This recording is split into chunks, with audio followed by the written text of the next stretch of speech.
Two-time Hall of Fame inductees, Brent Godarzi and Marty Young. Back-to-back #1 trucking firm in the nation. Back-to-back best attorney and best law firm in East Texas.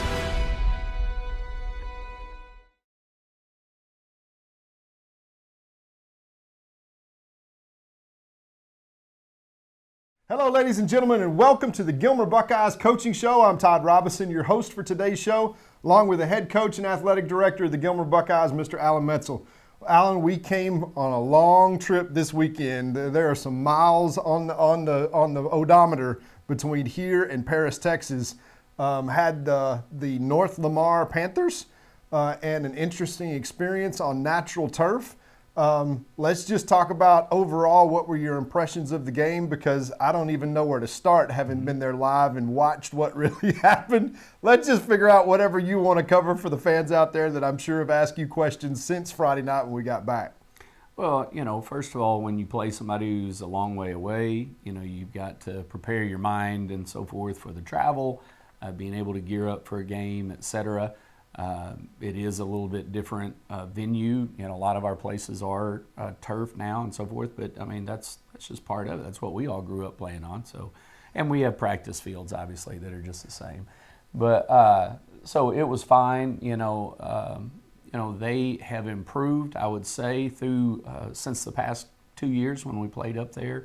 Talking about North Lamar, Coach Whitaker has gotten them to where they have a freshman, JV, varsity now. All three were competitive. They're heading in the right direction, and I'm pleased overall. And I'm sure we'll get into details more later. But I'm pleased that we came out, we got on the board, we got some points up, we were able to get people in.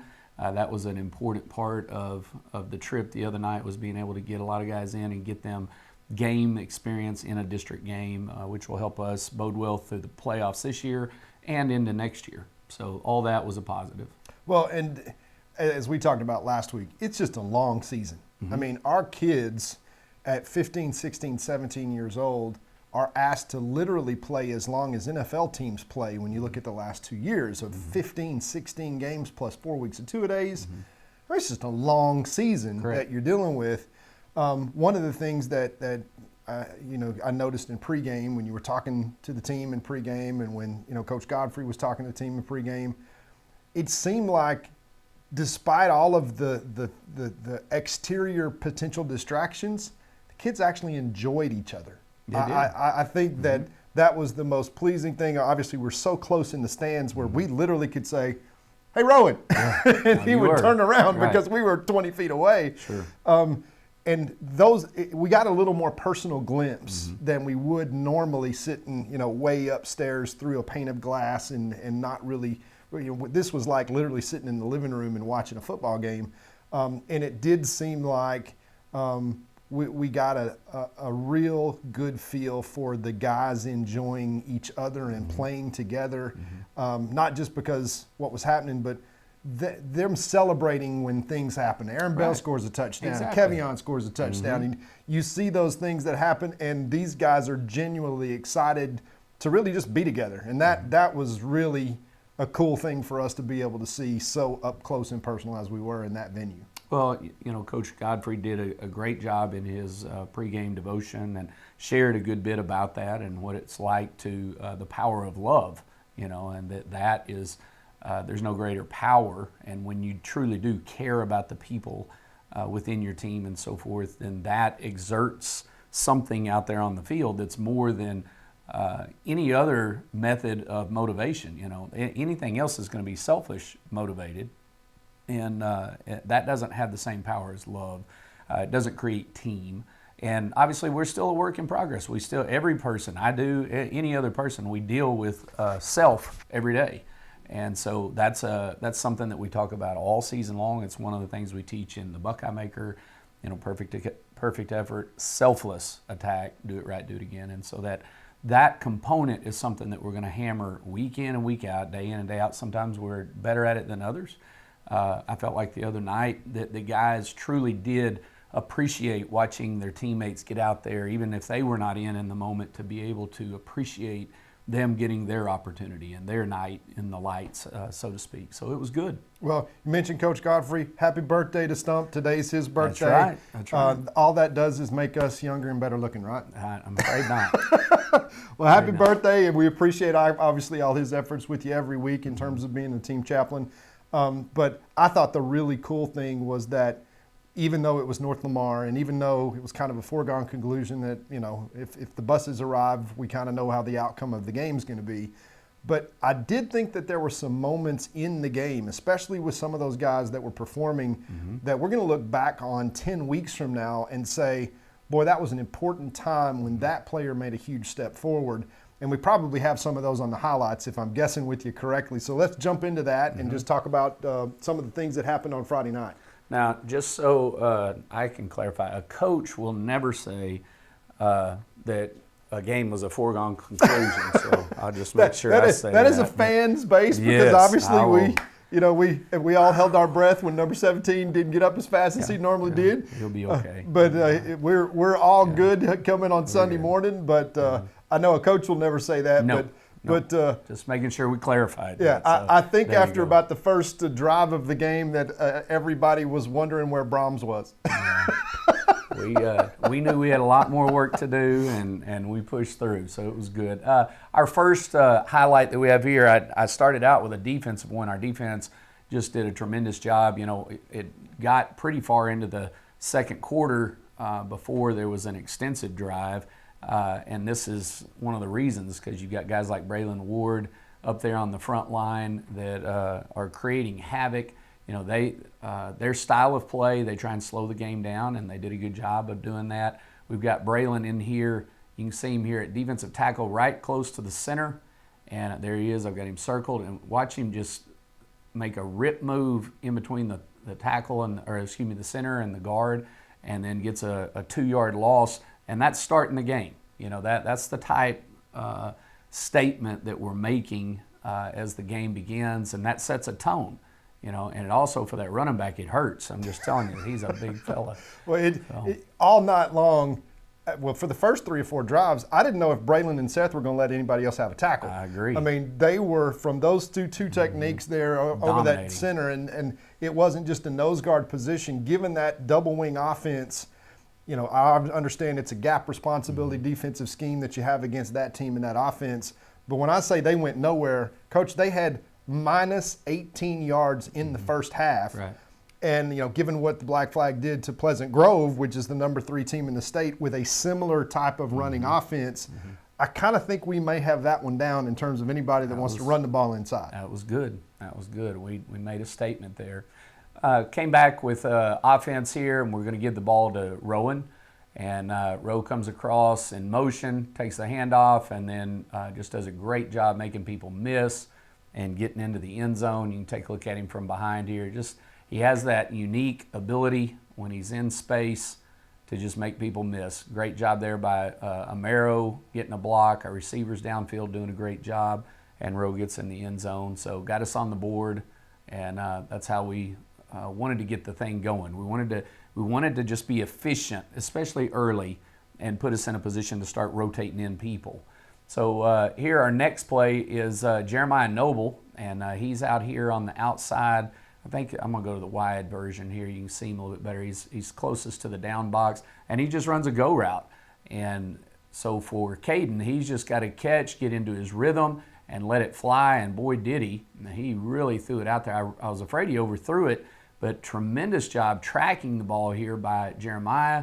Catches over his shoulder, got his feet in, and so now you're down at the 2-yard line, bam. You don't realize, number one, how difficult of a catch that is, watching the ball literally all the way, because you're upside down when you're watching the ball coming in, and then to catch it on his fingertips. Now, knowing Jeremiah and who he is as an athlete, that catch doesn't surprise me. So for Buckeye fans saying, wait a minute, who's that guy? That's the freshman along with Caden that played all year last year. Correct. That plays such a huge role on our defensive side of the ball. But something tells me that for the remainder of his contract that we've got, luckily, another 2.5 seasons, that he's going to see some plays on the offensive side of the ball. It's just when you've got a Roe Fluellen out there that you got, wait your turn. But I think Jeremiah is going to be a name that you're going to hear in those type of circles, and they flashed it right there. Right. He's got great hands. He has good speed. And, he's talented on defense. Like you said, he was Defensive Player of the Week for East Texas, Longview News-Journal, back when we played Lindale. So he's got a lot of good football ahead of him. We're excited about his development.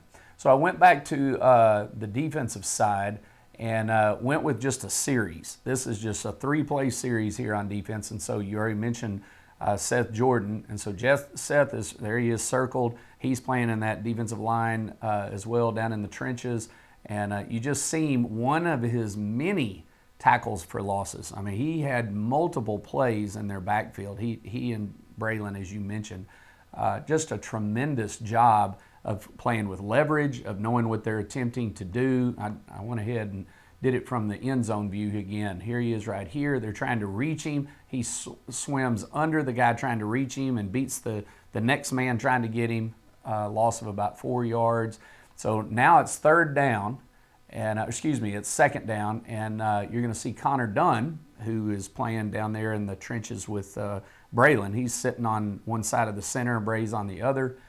And he's going to get through and hit the quarterback. And you're going to, quite frankly, you're going to see he caused a fumble right there. The ball comes out and goes back. They end up recovering it, but they lost about another 4 yards. But they end up calling him down, and that was just one of the times that we had a little discussion. But anyway, Connor's getting off the ball, creating havoc. So now it's third and long, and here's Aaron Bell. He's playing on the edge, the 5 technique here. He moves from linebacker down into the front whenever we play teams that run the ball like this, and he just set the edge and just mashed them. So that's 3 plays in a row, bam, bam, bam, where your defense just is really exerting their will. As an ex-secondary player, I would have come in the huddle and accused those guys of being selfish. Yeah. I'd have just, hey, let them killing your stats. We're back here watching y'all just absolutely destroy the offensive line and go make play after play after play. But third and long, you would expect to kind of have some action back there in the secondary. They didn't even let any ball get out of the backfield. It was a little bit, let's just say, dominant from the defensive front. It was. I was. That's what you want. That's when you can do that to an opponent, they don't have a chance. Correct. That was a great job. So we moved from here, and what I chose on the next several highlights are some guys that you haven't maybe seen as much on the highlight film. And so here's Kevion Brinkley, and Kevion he made the highlight film a couple of weeks back, and then had an injured foot for a few weeks. But here he is taking the outside zone play. Watch the blocks that he gets here. There's our fullback. I believe that's a Marrow right there. Brendan Webb on the inside takes care of the safety. You got Payco Hamilton out here on the edge. Tremendous job blocking right there. Yeah, so far, nobody's touched Kiki. Correct. I mean, he's just running on green grass. Right. And he picks up 25 yards right there. So that's the first real resistance that he gets is 25 yards up the field. Correct. And he is another in a long line of gifted runners. We heard some of that in the stands. Who is that? Right. Who is that? Well, right. He's next. Right. That's who that is. And he's got great vision. That's one of the things that has really helped him. And I'm always happy for him because of the way he's worked to put himself in the mix. He has truly done it the workman-like way of working his way into the rotation. And so I couldn't be happier for him. Yeah, the biggest compliment that Jeff Rash gave him is that he reminds me of Ashton 2 years ago. Yeah. No doubt. We've got Brendan Webb here. Brendan had several big catches, had a sail route earlier with a guy hitting him, and here he is on an intermediate route. We're reading the safety who's playing pretty deep on this play, and Caden actually did a really good job of reading that and finding him. I think I wrote it in on this one. So there's Brendan circled. You're going to see the safety towards the back. If the safety played down, he would have thrown over the top of him. The safety plays deep, so he checks down on his progression, puts it on him. We get a big play, and those are Brendan's another guy like Jeremiah that you're going to see over the next several years. More and more will his name be called. Well, Brendan's from a pretty deep gene pool, obviously. Pretty talented family for Buckeye fans, but but he's also just a sophomore. Right. And I think even maybe with Kiki and Bren, maybe those two guys took as big of positive steps Friday night of anybody in terms of they didn't just make plays, it looked routine. Correct. It was a great play that's at the level of the execution that you begin to see. And then when the guy gets up, you go, oh, there's your sophomore. Right. And then you kind of get to feel good about that after you make that recognition. But I think both those guys maybe grew an inch and a half and grew up a little bit. They stepped up. And here's another sophomore. This is Alex Sims here on his run. And this is towards the end of the game. And this is why it's important to get these guys reps. Alec just moved up from the JV to the varsity. We want to make sure he's getting an opportunity. And we hand the ball to him. Take a look at the blocks. Our left tackle gets the seal on the linebacker. Our fullback right there on the outside backer. And then Alec makes a great move here. He does. On the corner and takes it the rest of the way for the end zone. And that was our final score. Our last touchdown there. First varsity touchdown for Alec. First varsity one. As we noted, it won't be the last. No. As when you've got these opportunities. It kind of reminded me a little bit, and you'll remember when we made the trip to Atlanta a couple of years ago, and you looked up and you got 80 points on the board, and you kind of go, how do I make it stop? We're rolling here, and there's no breaks. And I'm handing it to young guy after young guy after young guy, and all they're doing is that. They're making plays and going and scoring their first touchdowns, which that group of guys wound up being okay, I think. They did. But it's because of games like this. Right. It's because of this experience that you get your first varsity taste. That's right. Alec wasn't even in our roster, and we kind of recognized real quick what was happening. But talk about the value of these mid-season games that, you look in the paper and it's almost like a ho-hum, it's not important. But truly in these walls, there's no really more important games than these. Well, I'll give you a case in point. 2 years ago, we go up to play North Lamar, and we moved up Ashton Haynes from the JV because they didn't have a JV team.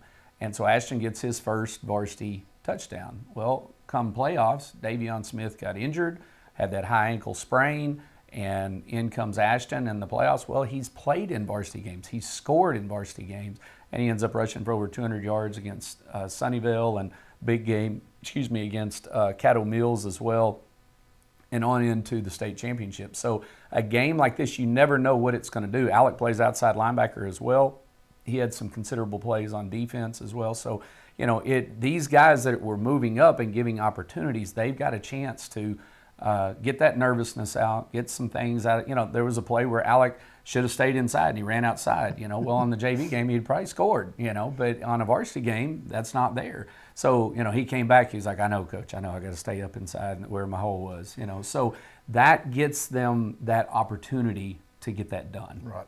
And in an environment where it's truly a varsity game. But again, back to kind of where we started, the most proudest I am is all the guys that are streaming down to the end zone to congratulate Alec on his first varsity touchdown. Exactly. It's just as big a deal to them up X and hey, let's just go get on the bus. And that's not because there's less than a minute left in the game when this happens. And yet everybody's still engaged and really pulling for the younger guys. Guys are out there on the field. And right. I can't help but think that your leaders, your Ashton Haynes, remember being that guy not so long ago. He brought that up this week. Yeah. That's the coolest part of the tradition of PRIDE and making it happen week after week. So I think this was a very valuable trip to Paris, Texas. It was a long trip and one that I'm glad that you've got marked off the list and on to the next week.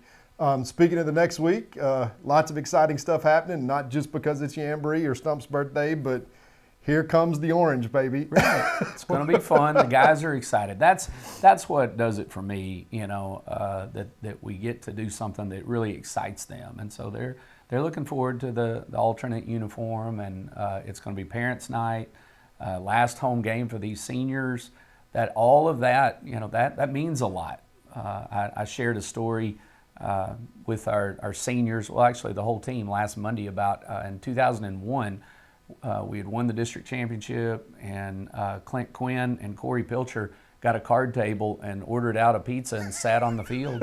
The lights were off, nobody was here, and they sat out there and ate a pizza because they knew that was it. That was it. That was the last home game for their career, and it was special to them, and it will be for these guys as well. A lot, when you invest a lot into a place and into a program, then it means a lot. Absolutely. And it does. And I'm telling that story, and Jaden Parrish is in the background, nodding his head and, getting emotional, because he knows he's lived that.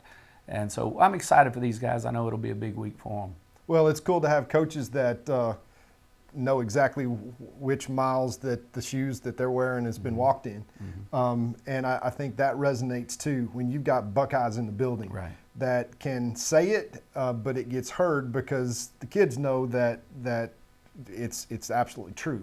And I'm looking forward to the week in general. I mean, I like you said, excited kids are what it's all about. I'm very happy and very proud from a community standpoint that we got a buzz going throughout literally all of East Texas and most of Texas, so that our kids can walk around and say, yeah, you know what, we got the coolest uniforms in the state tonight. Well, dang straight, because you're from Gilmer, Texas, and this is how we do it.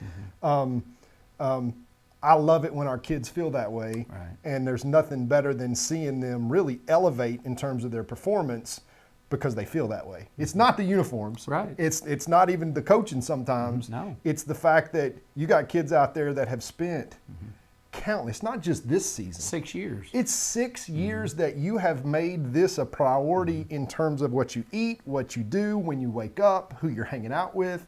That's a part of your life. Vacations missed. It's a commitment. Sacrifice. Yeah, it is. And and it's good that we have success as a program, but it's better that you got guys that say, I don't want it to stop. Right. I want to order a pizza.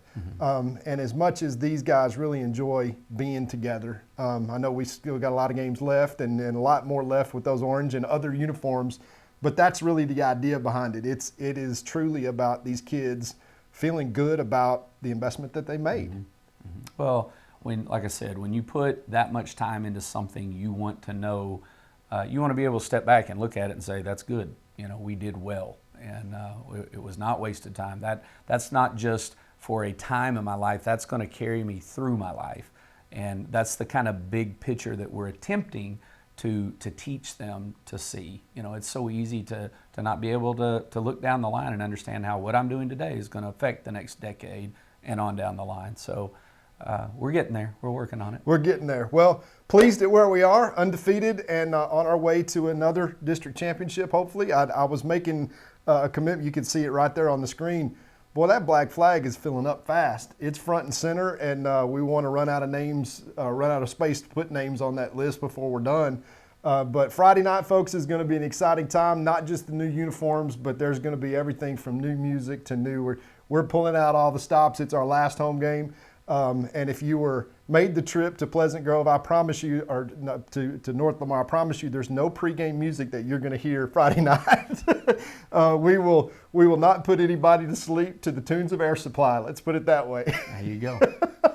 So it'll be an exciting time. We need the Army to really turn out. It's Spring Hill. It's senior night. These kids have earned the right to be recognized. And lots to look forward to in this season. We got one more game that we'll take next week after that game pops up before we get into playoff mode. So until then, senior night, we'll see you guys with the new uniforms. We'll have lots to talk about. And I promise you we'll be able to see all our kids next week on film. No doubt. It's orange, folks. So wear your orange. Enjoy this time. And the guys that have invested so much to make this night special, come out and support them. So for myself, Todd Robinson, for the head coach and athletic director, Alan Metzel, we'll see you on senior night this week. Got Spring Hill calling out the Army. We'll see you then. Go Buckeyes.